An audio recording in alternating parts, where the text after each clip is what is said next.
We talked about how the economy affects the demand for our business. Now let's talk about how the economy affects the demand for our products. And I'm really excited about sharing some of this stuff. This is pretty cool, neat stuff. There's been a long-standing debate amongst marketeers and business owners for a long time, and it kind of goes like this. Is it better to market a product that fulfills a want, or is it better to market a product that fulfills a need? A want product's kind of like chocolate.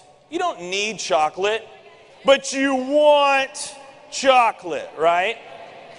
Water, it's a necessity of life. You need water. Now, those on the want camp, what they'll almost always say is, people will buy what they want before they'll buy what they need. And you know what? There is definitely some truth to that. The fact is, there's really good arguments on both sides. What's interesting about leisure travel is leisure travel has qualities of both a want product and a need product. On the need side, there's definitely something to be said for people and their quest for overall well-being, health, sanity, okay? There's some good arguments there that leisure travel does have need qualities. But I think we'd all agree that overall, leisure travel is more of a want product. But what's really interesting, when people talk about leisure travel, they don't say, I want a vacation. They say, I need a vacation. There are some want products that have a tendency to do really well in a down economy. They're counter-cyclical. One of the best examples I could show you is movies. Did you know that during down economic times, movies always increase in sales? It's always happened. As a matter of fact, right now, it's happening in a big way. One of the best performing companies on Wall Street today is Netflix. Why is it that people want to watch movies more during a down economy? That's right. Escape is the word that I heard. People are stressed out. They're looking for something to break their mind. They're looking for an escape. Now, what's the ultimate escape? A vacation, of course. The thing is, though, in a down economy, a lot of times there's some people that think, you know, I just don't have the money to go on a vacation. Well, that's where we get to come in. We get to come in and we get to tell people, hey, listen, instead of you going and watching that movie for 2 hours and living a fantasy through that movie and watching somebody having a blast on the beach in Bahamas, with World Ventures, I can show you how you can easily afford to go to the Bahamas. Not only that, with our Travel Dollar program, I can actually show you how you can travel for free. Now, here's the point right here that I want you to make special note of. When finances are tough, when the economy's down, the desire for leisure travel only goes up. It is higher than at any other time. Why is that? Because people are looking for and they need an escape, and a vacation is the perfect escape, okay? Now, if travel sales as an industry, if the sales do decline, which I will tell you rarely occurs, unless we're in a pretty serious recession like we are now. If travel sales as an industry go down, a couple things happen that really play to our favor. The first one has to do with our suppliers. Now, our suppliers are very different from like a traditional manufacturing company. Let's say that you owned a men's shirts manufacturing company, and the demand for men's shirts goes up. When that demand goes up, you start to produce and manufacture and sell more shirts.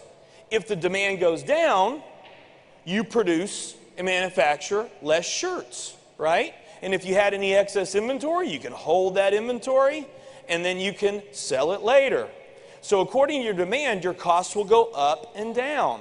Now, with our suppliers, it's a much different situation, and I'm talking about the hotels, the resorts, the cruise lines that we do business with. Because when the demand goes up, what do? They build more cruise ships, they build more hotels, they build more resorts. When the demand goes down, here's their costs. Demand goes down, their costs don't go down for the most part. They can't take back what they built, okay? And their inventory, their unused inventory, those hotel cabins and cruise ships, it's like perishable goods, vegetables and fruit sitting on the produce shelves. They only last for a certain time. You got to sell them or they're gone. They have the exact same situation. So this puts them in a not so good situation if travel sales go down for them. Okay, because the way we do business, or one of the ways we do business since we've launched this company, is we go out, we reach out to our suppliers, which we have really good relationships with, and we negotiate the very best prices we can in behalf of our members, and we're able to get some amazing rates because of our business model. What's happening more and more, and it's only increasing, instead of us now reaching out to them, they're calling us up. And let me tell you something, that does put us in a better negotiating position, and they are much more motivated to work with us on price. So it's a real win for us. We get better pricing. And one of the reasons why they're calling us up, by the way, is because they know we have a very unique, special ability. If there's a week or a month or whatever that is really low in sales, we have the ability to put a lot of people at that location and on those dates in a way that no other company can. So our suppliers are our partners. We get a chance to go and we help our suppliers. They need us. We fill a need. We become the hero to our suppliers. We get better pricing for our members. We become a hero for our members. And the value of the product only goes up, making it easier for you to sell the product. Now, what just recently happened that's only amplifying this situation is what Wall Street calls the AIG effect. The AIG effect, it was named after AIG receiving $85 billion in the form of a government bailout. And days later, they spent $440,000 on a luxury excursion for their executives. The government and media demonized them. They were slaughtered in the media for this, and all the publicly traded companies out there were watching very carefully. So they have put the brakes on corporate travel in a big way. Now, fortunately for us, we're a leisure travel company, so it doesn't really affect us. Who does it affect? Let me tell you something.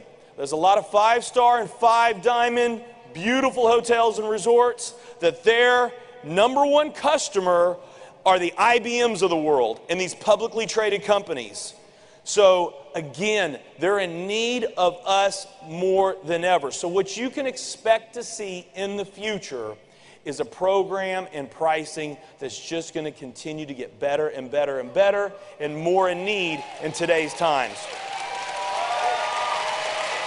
The other thing that happens when the economy and the recession kicks in is that the consumer's purchase behavior changes. They now start to become much more price conscious, much more price sensitive. Now, what I have heard recently, and I'm certain some of you have probably heard something like this, a question that kind of goes like this. Okay, you're in the travel business, and with the economy the way that it is right now, and I've heard travel sales are down right now. Isn't that bad for your business? Well, that'd be kind of like me asking you if you're in the restaurant business. Hey, the economy's down. People are spending less money at restaurants right now. Isn't that bad for your business? Well, it kind of depends. Not if you're McDonald's.